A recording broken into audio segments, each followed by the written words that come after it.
o ser que pode respirar, existe para mostrar a glória do Senhor. Deus, somente Deus, os seus mistérios pode revelar, os seus desígnios quem jamais um dia conheceu, pois Deus somente é Deus.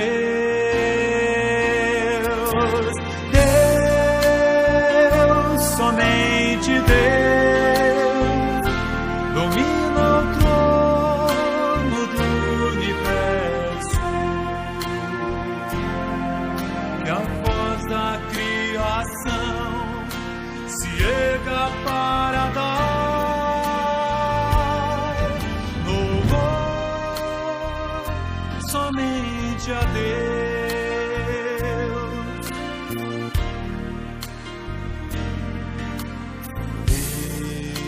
Deus, somente Deus, eternamente em nós há de inspirar a alegria de adorar, desejo de exaltar a Deus, somente a Deus.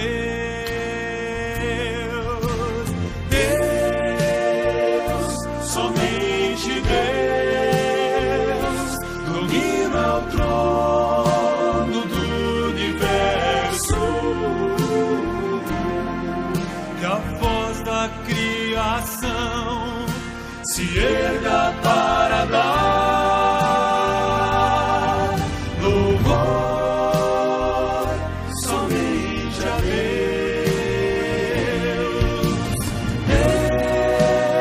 Deus, somente Deus, domina o trono do universo, que a voz da criação se erga para dar louvor somente a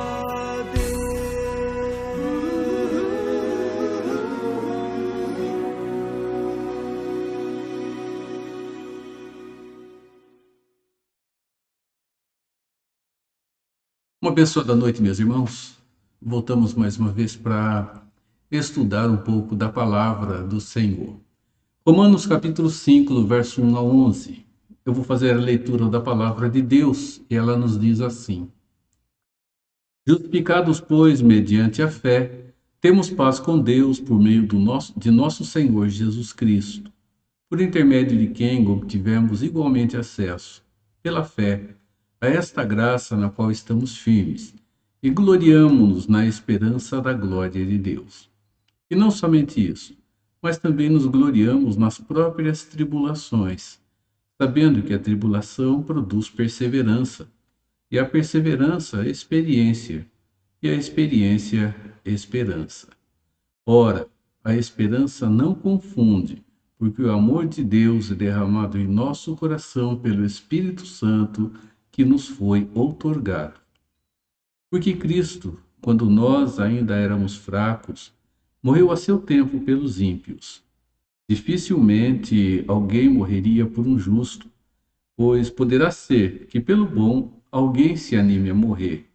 Mas Deus prova o seu próprio amor para conosco pelo fato de ter Cristo morrido por nós, sendo nós ainda pecadores. Logo, muito mais agora, sendo justificados pelo seu sangue, seremos por ele salvos da ira. Porque se nós, quando inimigos, fomos reconciliados com Deus mediante a morte de seu Filho, muito mais, estando já reconciliados, seremos salvos pela sua vida. E não apenas isto, mas também nos gloriamos em Deus por nosso Senhor Jesus Cristo, por intermédio de quem recebemos agora a reconciliação. Amém. Nós vamos orar, vamos logo depois cantar, adorar ao Senhor com o hino 63 do nosso inário e o inário Novo Cântico, e depois nós voltamos para estudar as Escrituras Sagradas. Nosso Deus, estamos conversando com o Senhor agora porque podemos chegar na Tua presença e hoje estamos em paz com o Senhor. Obrigado. Obrigado por essa paz que vai além da própria compreensão. Essa paz presente em nosso coração, que é resultado da paz que temos com o Senhor agora. Nós agradecemos, pedimos que continue a renovar o Teu cuidado sobre a nossa vida, sobre a família de cada um de nós e sobre aqueles nossos amados que estão internados, precisando da Tua direção, da Tua força, da Tua bênção, nesses momentos difíceis que estão passando. Continue a abençoá-los, que os cuidados médicos sejam adequados, Senhor, que com a Tua sabedoria eles mediquem da forma que é necessário. Cuide dos nossos irmãos se recuperando, restaurando, Senhor Deus, de enfermidades que tiveram e que agora precisam continuar, Senhor,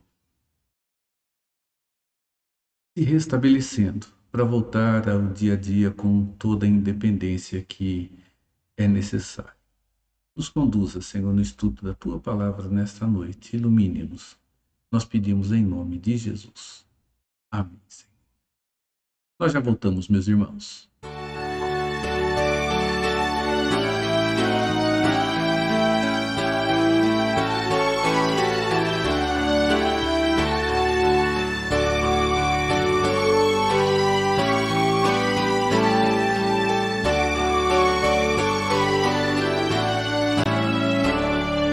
Se da vida as vagas procelosas são, se com desalento julgas tudo vão, contas muitas bênçãos, dize-as de uma vez, e verás surpreso quanto Deus já fez. Quantas bênçãos diz e quantas são recebidas da divina mão, vem dizê-las todas de uma vez, e verás surpreso quanto Deus já fez.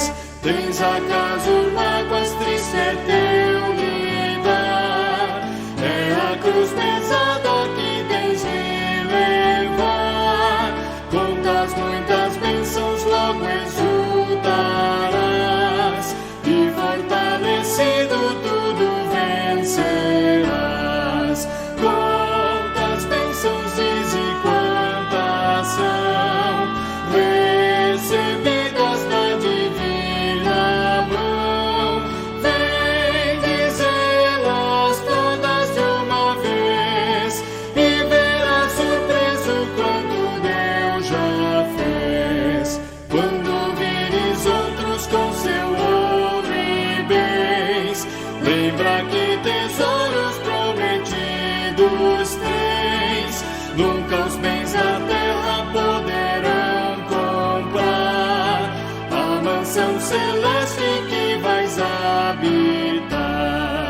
Quantas bênçãos diz e quantas são recebidas da divina mão, vem dizê-las todas de uma vez, e verás surpreso quanto Deus já fez.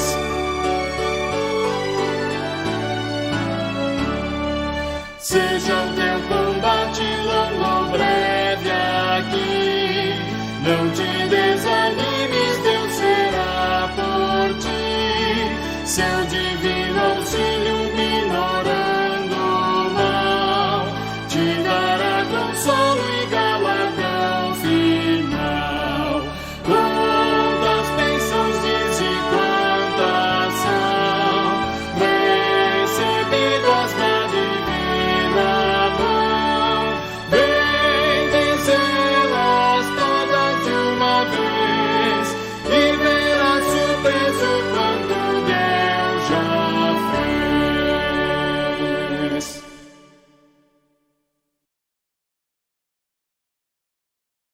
Nós começamos agora o mês de novembro, né? Já estamos há 11 dias dentro deste mês, e o mês de outubro, voltando um pouco atrás, nos lembrou da reforma acontecida no século XVI. Aquela reforma religiosa que trouxe grande mudança para o cenário social, cenário religioso e para o cenário da nossa própria história. Foi um movimento tão importante que os livros de história registram esse momento. Personagens surgiram e se destacaram, foram momentos de mudança, e mudança extremamente radical em muitos aspectos da vida da nossa sociedade. Um dos assuntos que levou a esse movimento social, religioso, dentro da nossa história, foi um assunto que foi debatido e sobre o qual se afirmou que sobre ele a igreja se manteria em pé ou ela cairia. Foi a justificação. Lembrando que até aquele momento o cenário religioso ele não era um cenário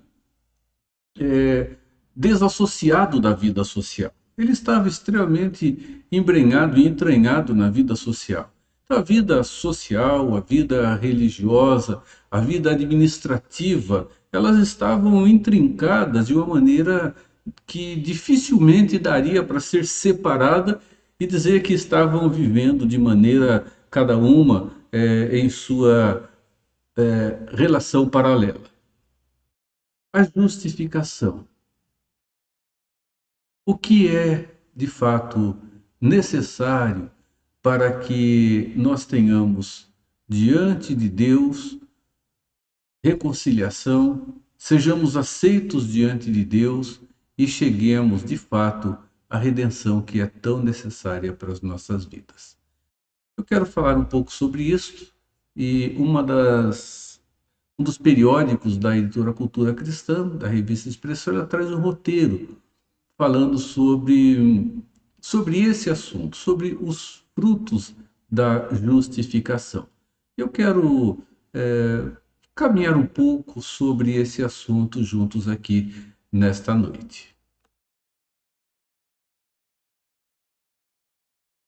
Os frutos da justificação. O texto básico é este que eu li no início da nossa meditação aqui, Romanos capítulo 1, de 1 a 11.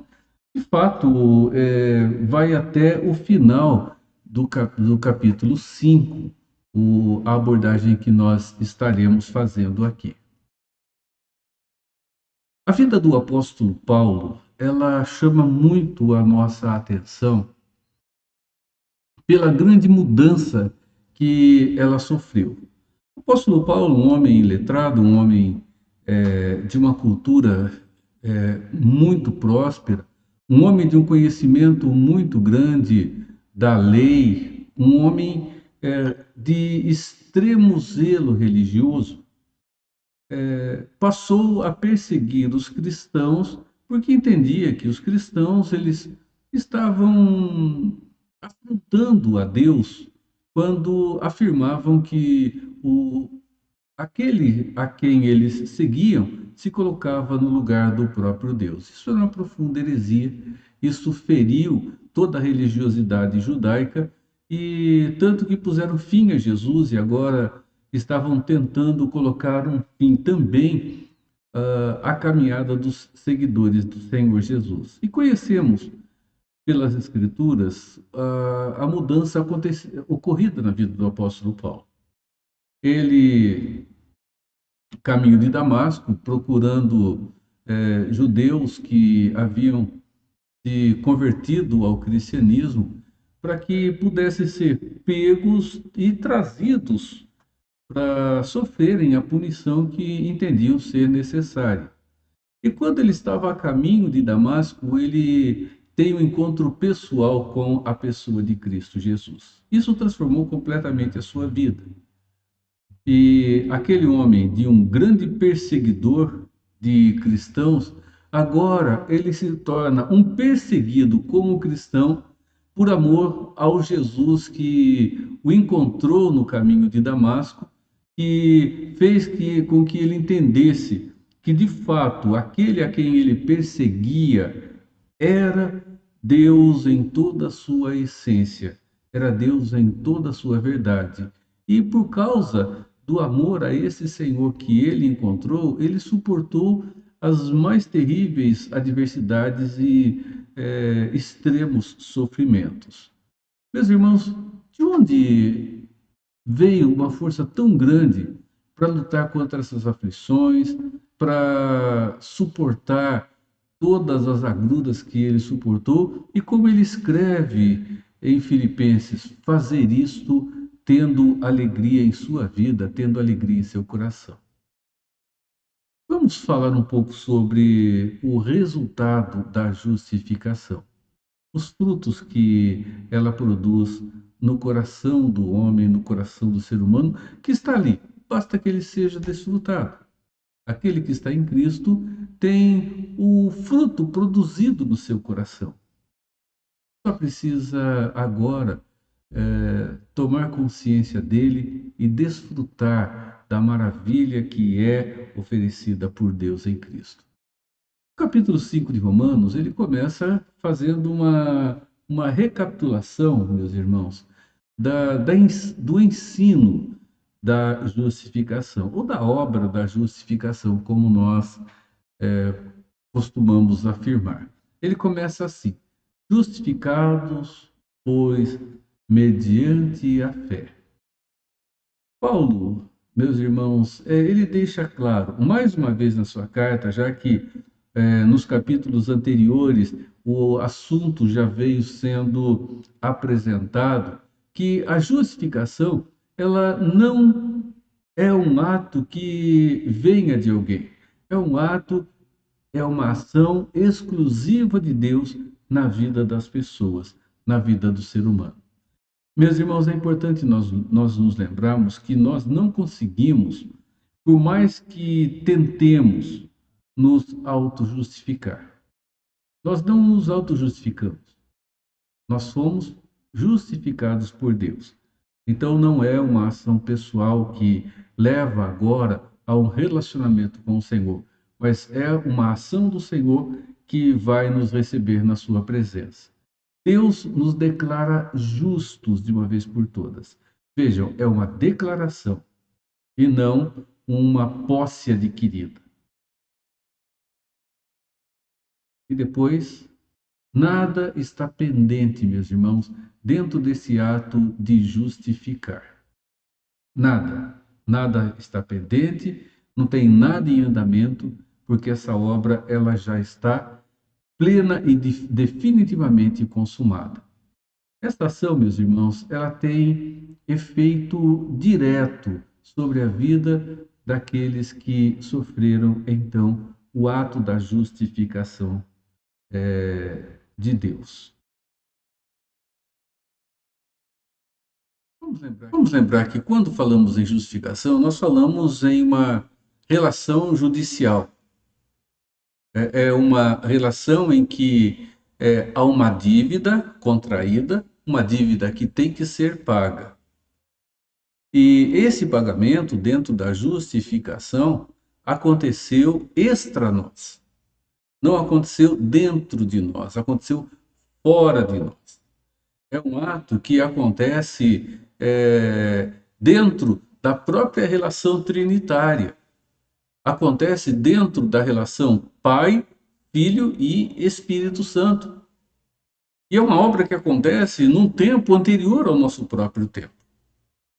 Pode parecer estranho falarmos isso, já que nós entendemos, nós ensinamos, nós falamos que a justificação ela aconteceu na cruz do Calvário. Se olharmos para esta relação, estamos no ano 2021, nós voltamos um pouco atrás e vemos que ela aconteceu então há 2000 anos, 2021 anos atrás. Se ela aconteceu só há 2021 anos atrás, todos os que nasceram antes de Cristo estão então definitivamente perdidos, porque a cruz ainda não tinha acontecido. Meus irmãos, a justificação é um ato que antecede a própria criação de Deus. Objetivamente, a nossa dívida é paga ao Pai na eternidade passada. E como nós pagamos essa dívida? Nós não pagamos. Por isso é uma relação declarativa e de imputação, como veremos um pouco mais à frente. Então, essa dívida foi paga, mas foi paga pelo único que tinha realmente o que oferecer para pagar. Só Deus tinha o que oferecer para pagar a si mesmo e satisfazer a sua justiça, de maneira que ele continuasse sendo absolutamente justo dentro do seu ser, porque a justiça é parte essencial do caráter de Deus. Isso acontece, meus irmãos, quando então, na economia da divindade,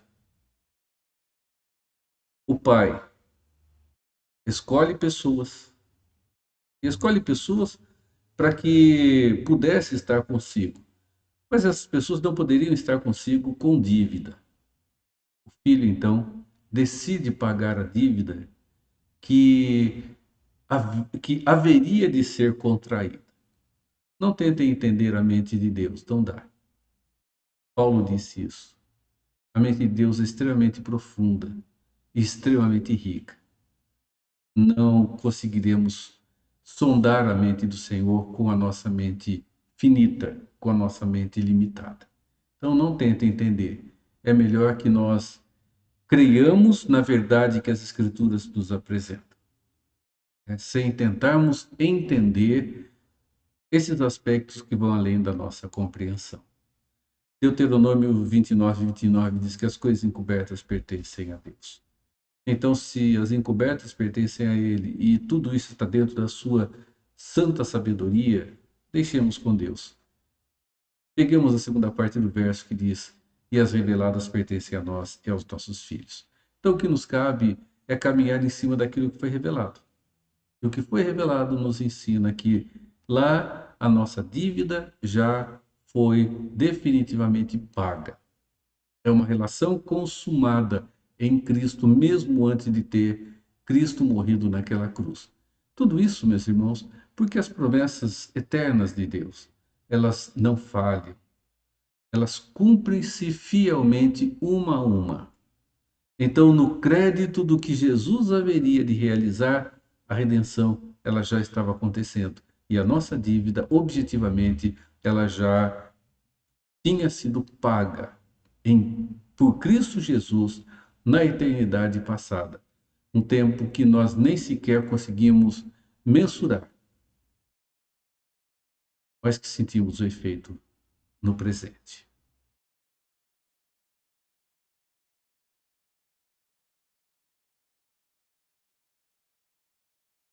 O resultado, os frutos. Primeiro, a paz. A condição natural de todas as pessoas como pecadores, meus irmãos, é de inimizade com o ser de Deus. Quando nós somos justificados ou quando a nossa dívida foi paga, meus irmãos, nós somos salvos, não foi do inferno, não foi das garras de Satanás dentro do inferno nos incomodando ou nos punindo. Absolutamente. A justificação, ela nos livra da ira de Deus. Porque o inferno só é inferno, só será inferno, porque, meus irmãos, a ira de Deus estará lá aplicando de maneira perfeita e absoluta a justiça do Senhor. Então, quando fomos justificados, fomos salvos da ira do nosso Deus. Veja, logo muito mais, sendo justificados pelo seu sangue, seremos por ele salvos da ira. Que ira? A ira do próprio Deus.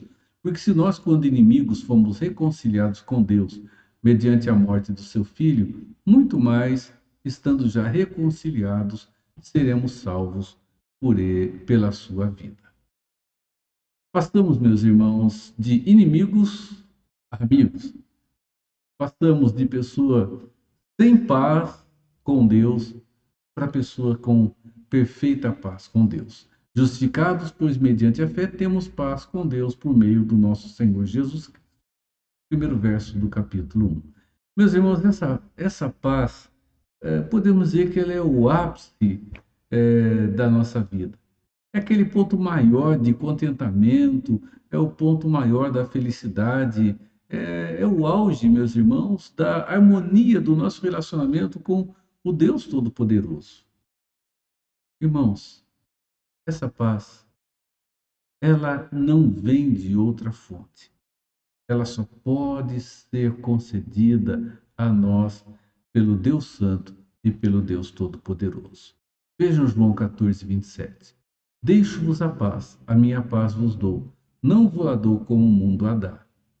Não se turbe o vosso coração, nem se atemorize. O mundo nos dá uma aparente paz. De fato, o que o mundo oferece, meus irmãos, é uma trégua no meio de uma guerra incessante. Com Deus não é assim. É de fato paz. De fato, paz no meio de uma guerra real que existia. João 20, 19, 20 e 21 diz assim: Ao cair da tarde daquele dia, primeiro dia da semana, trancadas as portas da casa onde estavam os discípulos com medo dos judeus, veio Jesus, pôs-se no meio e disse-lhes: Paz seja convosco. E dizendo isto, lhes mostrou as mãos e o lado. Alegraram-se, portanto, os discípulos ao verem o Senhor. Disse-lhe, pois, Jesus outra vez: Paz seja convosco. Assim como o Pai me enviou, eu também vos envio. É uma paz, meus irmãos, que só pode ser conhecida no Senhor. Os homens criaram, meus irmãos, um Deus para si mesmos. E essa é a tendência natural do ser humano. Os seres humanos, ou ele é encontrado por Deus, ou ele vai criar um Deus para si e vai idealizar o seu Deus. E nós observamos que os homens criaram um Deus nas suas mentes. No entanto, é um Deus bem distante do Deus que as Escrituras nos apresentam, muito distante. Esta é aquela ideia muito corrente, muito presente, de que Deus é um Deus de amor. A ideia de que todos nós, afinal de contas, somos filhos de Deus. Até aquela frase, né, que nós ouvimos por aí tanto: Deus é pai, não é padrasto. Ideia infeliz esta. Frase infeliz. Deus não é padrasto, Deus é pai. Dá-nos a impressão de que todo pai, primorosamente, é bom, amoroso, honesto com seus filhos, e todos os padrastos são maus, são ruins, são pessoas que maltratam os seus enteados. Irmãos, nós conhecemos, por experiências, muitos padrastos melhores do que muitos pais. Então, é uma frase extremamente infeliz. Mas essa ideia de que Deus é amor e de que somos filhos de Deus tem feito com que muita gente tenha ensinado e aquilo que elas creem. E elas creem que dessa forma, Deus sendo o Pai amoroso, que Deus sendo o amor, ele nunca vai se irar e nem vai condenar ninguém. Afinal de contas, no final tudo vai dar certo. Se Deus é amor e ele é Pai, e um bom pai não vai dar peixe, não vai dar cobra se os filhos pedirem peixe, nem pedra se pedirem pão. Então, Deus é pai de todos, é amoroso e no final tudo vai dar certo e todo mundo vai morar com ele. Um tremendo engano pensarmos assim, porque as Escrituras não apresentam Deus dessa forma. Esse Deus, meus irmãos, é anunciado pela mídia por aí, apresentado, eu coloquei aspas aqui, nos palcos de muitas igrejas. Eu digo palco porque tem sido verdadeiros shows, muitas coisas que nós temos visto, e com o nome de culto ou de adoração. E usa essas frases de efeito, né, que tem a intenção de chegar e fazer com que as pessoas fiquem felizes, alegres, o ego amaciadinho, aqueles que estão machucados sintam-se bem, e consiga fazer com que as pessoas se aproximem da comunidade, fiquem por ali e fiquem agregados a ela. Meus irmãos, nós temos visto verdadeiras aberrações acontecendo no chamado nome de Deus. Pessoas profetizando esse amor, pessoas criando um Deus para si e usando as Escrituras como uma escora, como uma muleta para suas ideias. Infelizmente, isso tem atraído muitas pessoas, porque atingem diretamente as suas supostas necessidades e amaciam, acariciam o grande ego que, afinal de contas, todos nós temos. Se não tomarmos cuidado, esse nosso ego vai nos dominar, não é? Já como nos dominava antes de estarmos em Cristo. Então, são ideias que não são sustentadas pelas Escrituras. Dê uma olhadinha comigo.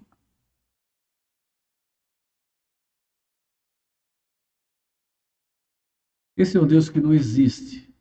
Afinal de contas, se não existe, é um ídolo que foi criado na mente das pessoas. A Bíblia nos ensina que Deus ele está em guerra constante contra aqueles que estão vivendo em pecado, contra o pecado. Vejam alguns textos. Os arrogantes não permanecerão à tua vista. Aborreces a todos os que praticam a iniquidade. Salmo 5:5. Salmo 11:5. Senhor põe à prova o justo e ao ímpio, mas ao que ama a violência, sua alma o abomina. Provérbios 6, de 16 a 19. 6 coisas o Senhor aborrece, a sétima a sua alma abomina. Olhos altivos, língua mentirosa, mãos que derramam sangue inocente, coração que trama projetos iníquos, pés que se apressam a correr para o mal, testemunha falsa que profere mentiras e o que semeia contendas entre irmãos. As Escrituras dizem que isso Deus abomina. E voltando aos textos anteriores, a expressão é a mesma. Meus irmãos, primeiro, nem todos somos filhos de Deus. Somos adotados, aqueles que cremos em Cristo pela fé. E no momento que cremos, Deus nos adota na sua família, na grande família da fé. Então Deus abomina sim, se aborrece sim, aqueles que vivem na prática do pecado. O Senhor, meus irmãos, olhamos para Isaías e olhamos para tantos textos das Escrituras, o Velho Testamento, quando pegamos Levítico, nós vemos que as Escrituras falam de um Deus que é santo. Isaías diz que Deus é santo, santo, santo. Essa trindade majestática que aparece ali, Deus é triunamente santo, mostra a santidade, Deus é santíssimo, nele não há treva, não há escuridão nenhuma, não há, meus irmãos, pecado. E ele, meus irmãos, não admite a iniquidade. Ora, a mensagem que da parte dele temos ouvido e vos anunciamos é esta, que Deus é luz e não há nele treva alguma. A justificação, ela enche o nosso coração de segurança. E por que isso? Porque as Escrituras dizem que nós temos diante do Pai um advogado que é justo, um advogado que defende a nossa causa a todo instante, um advogado que olha para nós e chega diante do Pai e diz: eu já paguei a dívida de cada um deles. Olha só, filhinhos, essas coisas vos escrevo para que não pequeis. Se todavia alguém pecar, temos um advogado junto ao Pai, Jesus Cristo, o justo. Pecamos. Deus abomina o pecado? Abomina, então nos abomina naquele momento. Aí 1 João 1, 8 e 9 diz: se confessarmos os nossos pecados, ele é fiel e justo para nos perdoar os pecados e nos purificar de toda injustiça. O verso 9 diz isso. E as Escrituras ali nos dizem que se nós dissermos que não temos cometido pecado, nós fazemos de Deus um mentiroso e a verdade dele não está em nós. Porque Deus diz que nós pecamos. Então nós temos alguém defendendo a nossa causa diante do Pai o tempo inteiro. Quando nós pecamos, então pedimos perdão, nós vemos que o ato da justificação acontecida lá atrás nos dá a garantia de que, pedindo perdão ao Senhor, nós somos perdoados, meus irmãos. Jesus veio para colocar um fim nesse estado de guerra real que há entre a humanidade e Deus. E desta forma, nós passamos a ter algo que nós não tínhamos anteriormente. Essa paz que sossega o coração, que acalma a alma e traz para nós a certeza de que somos perdoados. Deus dá início a uma trégua. Só que, meus irmãos, não é uma trégua momentânea. Deus, ele estabelece um fim, de fato, à guerra que nós travamos contra ele em Adão. A ira de Deus contra nós foi totalmente, definitivamente satisfeita naquela cruz, quando Jesus morreu em nosso lugar.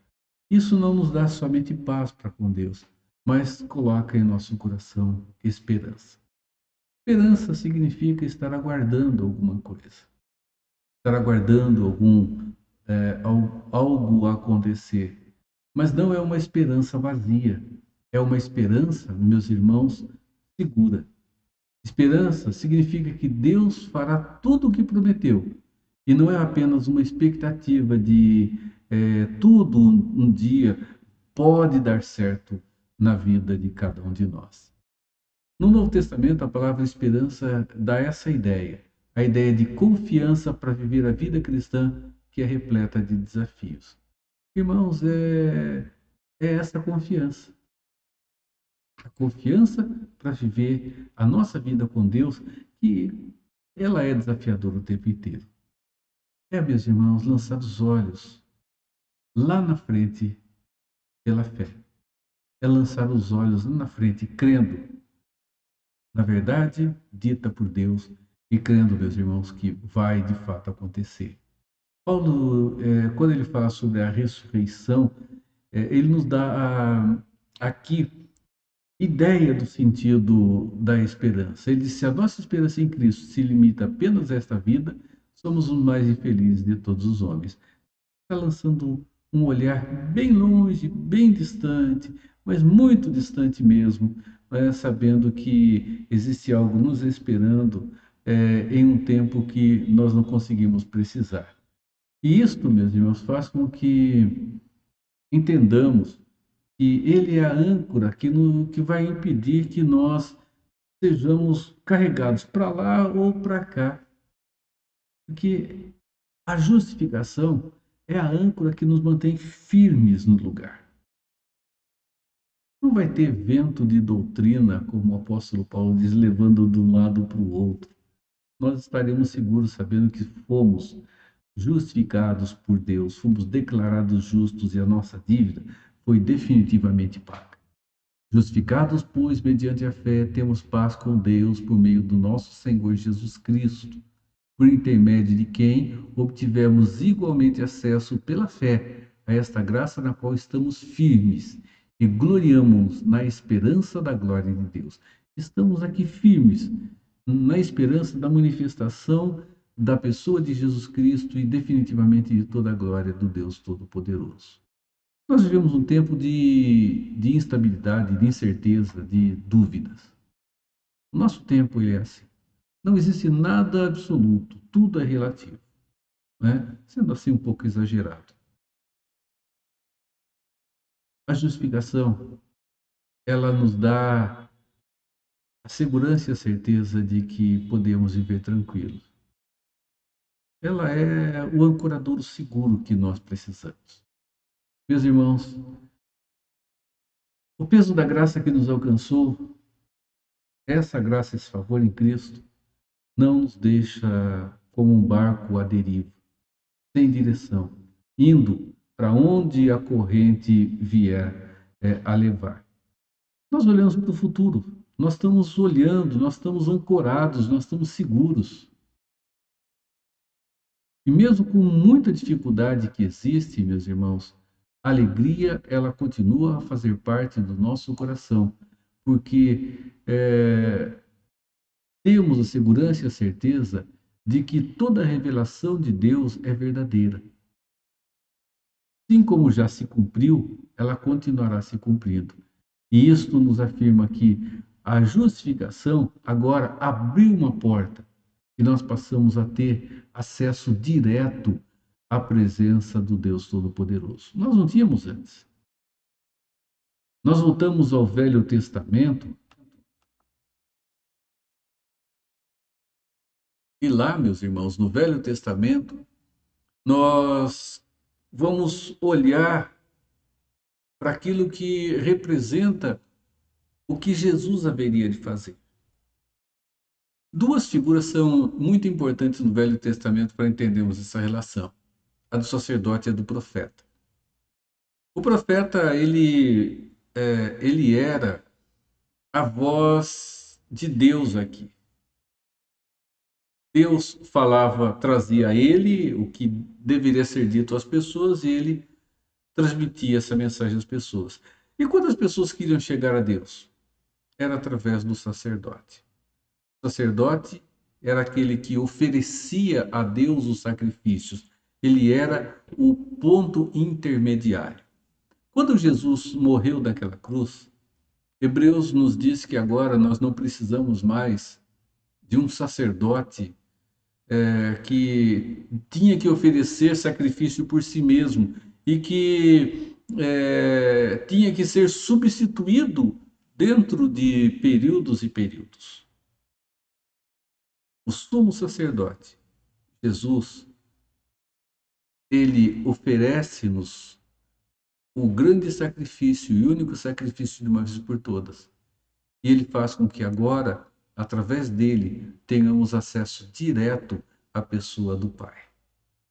Não é um ato em que levamos ao sacerdote, o sacerdote agora oferece ao Pai o sacrifício como uma oferta queimada, e Deus então recebe essa oferta. Hoje, por meio de Cristo, falamos diretamente ao Pai. Não precisamos de nenhum elemento intermediário.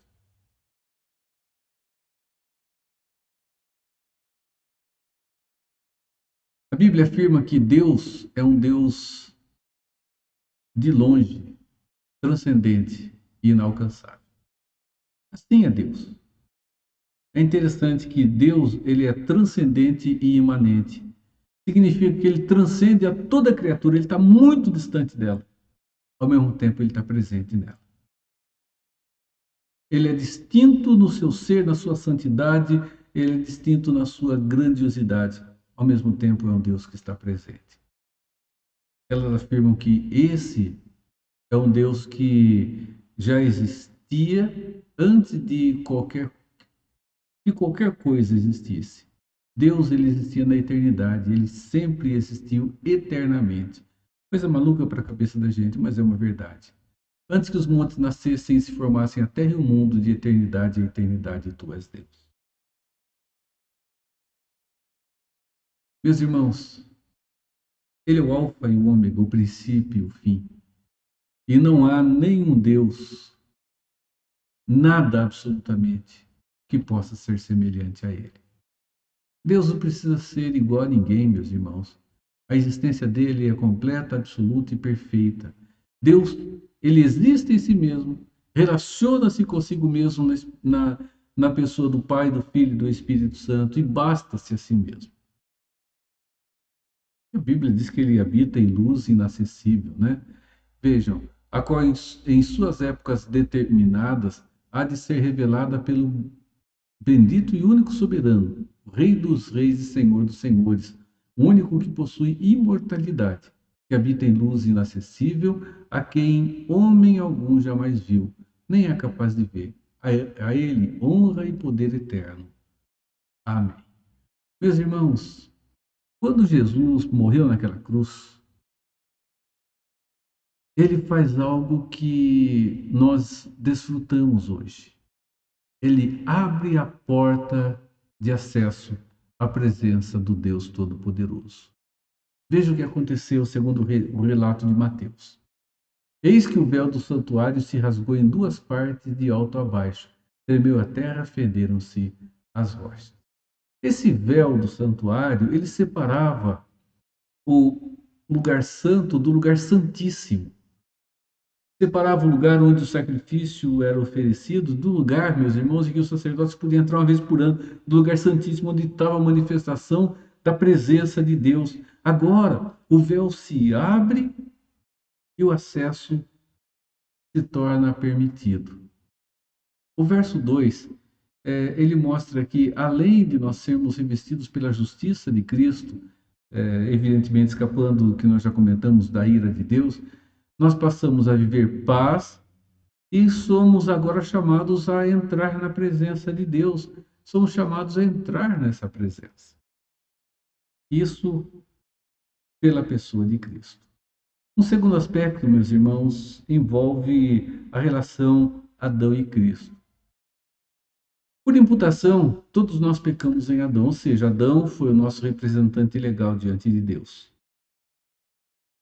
Foi imputado a toda a humanidade o pecado de Adão.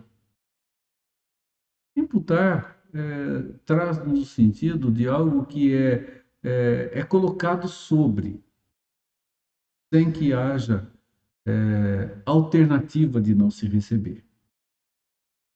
O pecado dele foi contado e foi transferido para toda a humanidade. Assim, meus irmãos, de maneira absolutamente inevitável, toda a humanidade se tornou sujeita à morte.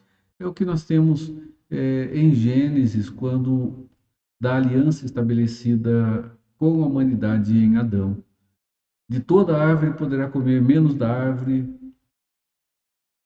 do conhecimento do bem e do mal, porque a partir do momento em dela comer, certamente morrerão. Adão comeu, a humanidade em Adão comeu. Né? Vejam o que diz o verso 12 do capítulo 5. Portanto, assim como por um só homem entrou o pecado no mundo, e pelo pecado a morte, assim também a morte passou a todos os homens, porque todos pecaram. Esse é um princípio que fundamenta o pensamento reformado sobre a questão da justificação. Nós temos aqui o apóstolo Paulo traçando uma relação de diferença entre Adão e a pessoa de Jesus Cristo. Mas é importante que nós entendamos que não é uma situação em que coloca Adão e Cristo em uma condição paralela de igualdade. Não há essa igualdade. Não existe essa igualdade. A diferença é uma diferença que não dá para nem sequer mensurar. Estamos falando da criação, estamos falando do Criador. Quer dizer, não tem dimensão de igualdade ou paridade entre essas partes. Não dá, não existe como. Paulo, ele traça essa diferença mostrando a superioridade da pessoa de Cristo. E mostra que existe uma relação oposta no sentido de federalidade. Né? Aqui. Né? Sobreveio a lei para que avultasse a ofensa, mas onde abundou o pecado, superabundou a graça. Onde o pecado se fez presente, maior, infinitamente maior é a graça que se manifesta ali. Então nós vemos que o pecado, ele se faz presente. Com isso, o sofrimento e a morte. Jean-Jacques Rousseau, ele no século XVIII, ele fez uma afirmação e que muitos até hoje têm carregado. Ele diz que o homem nasce livre, que é moralmente neutro, ele nasce inocente. Quando essa pessoa faz alguma maldade, é porque ele foi influenciado pelo meio em que ele vive. Quer dizer, o homem nasce bom, inocente, puro. O meio é que o influencia. Essa é uma ideia que ganhou muita força, mas ela é contrária ao que a Bíblia diz para a gente. A Bíblia diz que o homem ele nasce numa situação oposta ao pensamento de Rousseau. Romanos, no texto que nós temos aqui, fala sobre a ideia da representatividade ou do federalismo. É a ideia que é o conceito de um representando a muitos. E nesse caso, Adão federalmente representou toda a raça humana.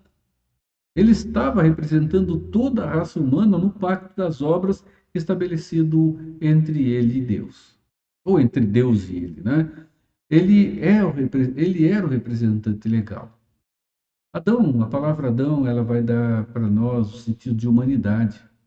Então, o que Adão fez lá no jardim, na região do Éden, foi por ele, mas não foi somente por ele.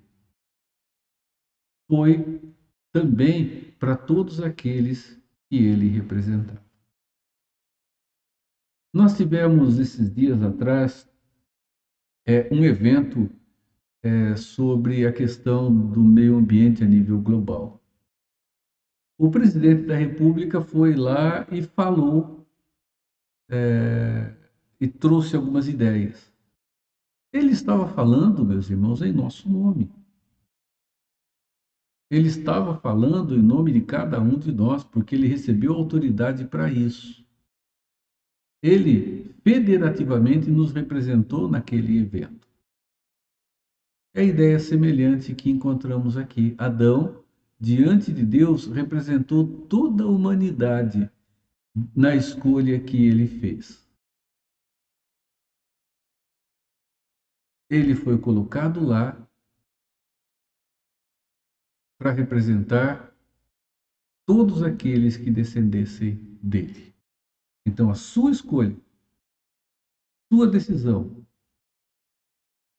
seria como foi a decisão de todos. Vejam, portanto, assim por um só homem entrou o pecado no mundo, e pelo pecado a morte. Assim também a morte passou a todos os homens, porque todos pecaram. Todos pecamos em Adão, o nosso representante legal. Afinal de contas, por que as pessoas morrem hoje? Se a morte foi só para Adão, por que todos hoje morrem? Não vai ficar ninguém para semente. A resposta é uma só, meus irmãos, porque todos pecaram em Adão. É algo bem simples dentro do raciocínio das Escrituras. Todos caíram em Adão. E todos passaram em Adão a pecar. Então, a partir da queda que aconteceu no Éden, todos passaram a nascer em pecado, como diz Davi. Eu nasci na iniquidade e em pecado me concebeu a minha mãe. Isso, meus irmãos, inclui todas as pessoas e Paulo diz em Romanos, no capítulo 8, que inclusive a natureza sofre o resultado da queda, porque ela foi amaldiçoada por Deus. Porque sabemos que toda a criação, a um só tempo, geme e suporta angústias até agora. Nós somos inclinados ao mal. E nós não temos em nós mesmos a liberdade, a capacidade, a condição para buscar o bem. É um engano, uma falácia, meus irmãos, afirmar que nós nascemos moralmente neutros. Né? É palavra enganosa. Né? Rousseau disse isso, mas não se afina com as escrituras sagradas, que é a nossa regra de fé e prática. Mas nós olhamos para as escrituras e vemos que em Cristo o perdão, a salvação e a vida se fez presente. Então, em contraste, segundo os versículos 12 aqui em diante do capítulo 5, em contraste com o que Adão fez, nós temos, meus irmãos, aqui a imputação da justiça de Cristo sobre a nossa vida. É justiça de outro aplicada sobre nós. Assim como foi imputada a condenação, a pena, agora é imputada também a justiça, e a justiça na pessoa de Cristo Jesus. Sobre todos, a federatividade ela tem um aspecto interessante. Adão representou toda a raça humana. Cristo está representando toda a raça humana também, e morreu por toda a raça humana? Não. Todos, quando encontramos nas Escrituras, implicam em todos aqueles que foram escolhidos por Deus. Cristo morreu por todos, todos estes. Os outros continuam condenados em Adão. Por que Deus decidiu salvar só um grupo? Talvez tenhamos a oportunidade de perguntar para Ele um dia, se Ele quiser nos responder lá na eternidade futura, né? Não há como sondar a sabedoria, o conhecimento e as decisões soberanas do Deus soberano, do Deus Altíssimo, do Deus único.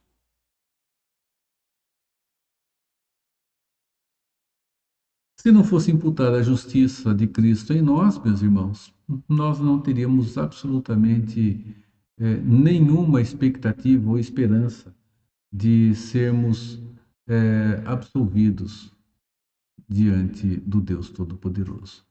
Então, nós aprendemos nas Escrituras que a justificação acontece somente pela fé. No entanto, só tem uma maneira de alguém ser salvo diante de Deus, é pelas obras. A justificação acontece pela fé, mas a salvação acontece pelas obras. Se pelas obras houve a condenação, pelas obras também a redenção. Obra de quem? Somos salvos pelas obras de Cristo, que definitivamente, unicamente e sozinho cumpriu todos os termos do pacto das obras. Sendo assim, meus irmãos, não foi somente a morte de Cristo que nos salvou, mas foi toda a sua vida. Quando Jesus estava na cruz, estava para morrer, ele chega diante do Pai e diz: está feito, está consumado. Como se ele tivesse feito um checklist de tudo aquilo que ele deveria cumprir para satisfazer a justiça do Pai. Aí ele diz: está feito. Pai, em tuas mãos entrego o meu espírito. E aí, não foi a morte que venceu a Jesus, mas ele se deixa morrer. Podemos dizer, ele se morreu. É absurdo, é um termo que não existe, mas foi isso. A morte não foi vitoriosa sobre Jesus. Ele se deixa vencer pela morte. Ele é Senhor da vida e é Senhor da morte também.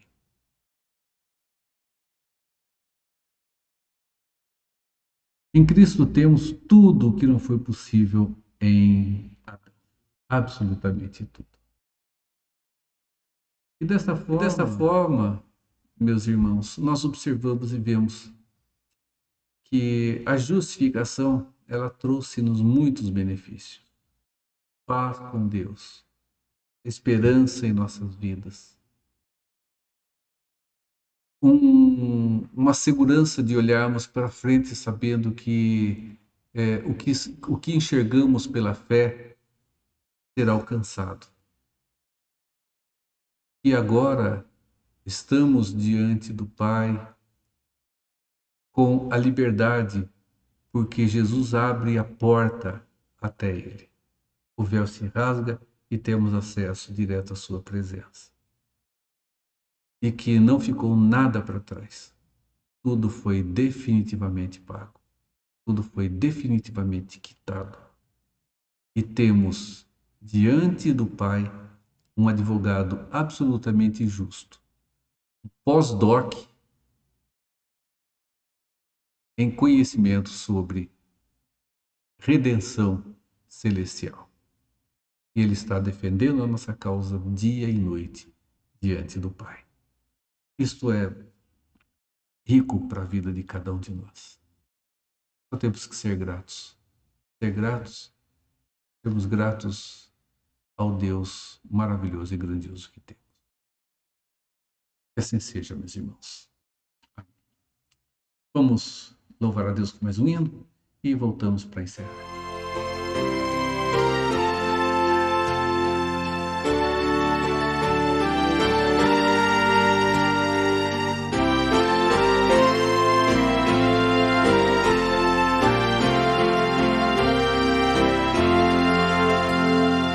Eu confio em meu Jesus e seguro estou, pois morrendo sobre a cruz Ele me salvou.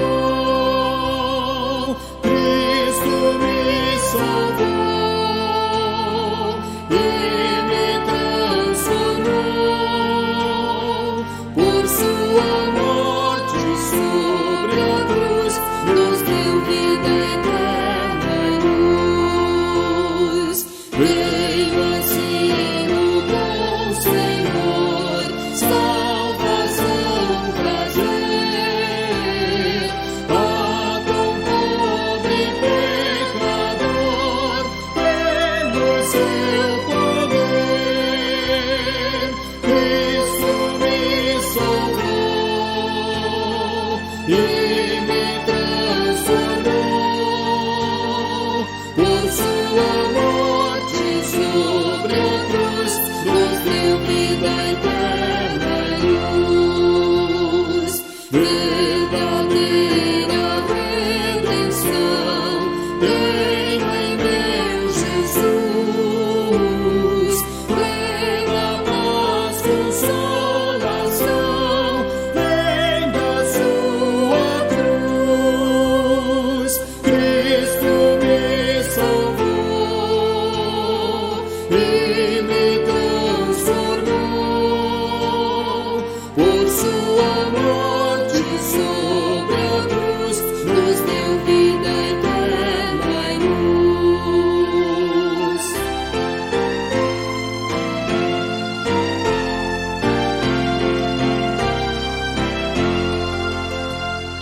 Lá nos céus eu viverei com o Salvador,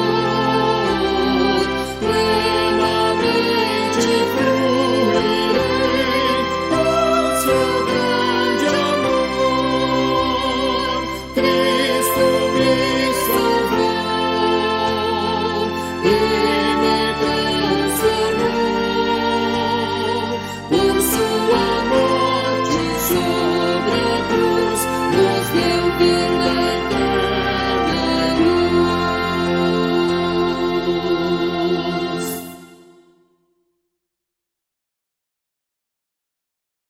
Vamos encerrar. Nosso Deus, o Senhor, de maneira definitiva, de maneira única, de maneira plena, nos concedeu a tua redenção. Senhor, sabemos que somos perfeitamente, totalmente justificados, não há nada para ser realizado diante do Pai. E ainda temos diante de nós, dentro do plano da redenção, Deus amado, nossa caminhada em santificação aqui, a glorificação, o juízo, Senhor, e a instalação definitiva de todos os teus filhos no novo céu e na nova terra, e de todos os ímpios no inferno, onde sofrerão a tua ira por toda a eternidade, Pai. E bendizemos porque a nossa redenção é ato de misericórdia, de bondade conosco. Não há merecimento nenhum em nós. Por isso a nossa gratidão. E é por isso que precisamos ser simples na tua presença. Nos renove com a bênção do teu cuidado ainda nessa noite. E nos prepare para caminhar no dia de amanhã. Oramos em nome de Jesus. Amém. Meus irmãos, que a graça do nosso Senhor e Salvador Jesus Cristo, o amor de Deus, o nosso Pai, a consolação do Espírito Santo, seja sobre a sua vida, sobre a sua família e sobre todo o povo de Deus, agora e por todo sempre. Amém. Deus abençoe, Deus fortaleça, meus irmãos, a vida de cada um de vocês.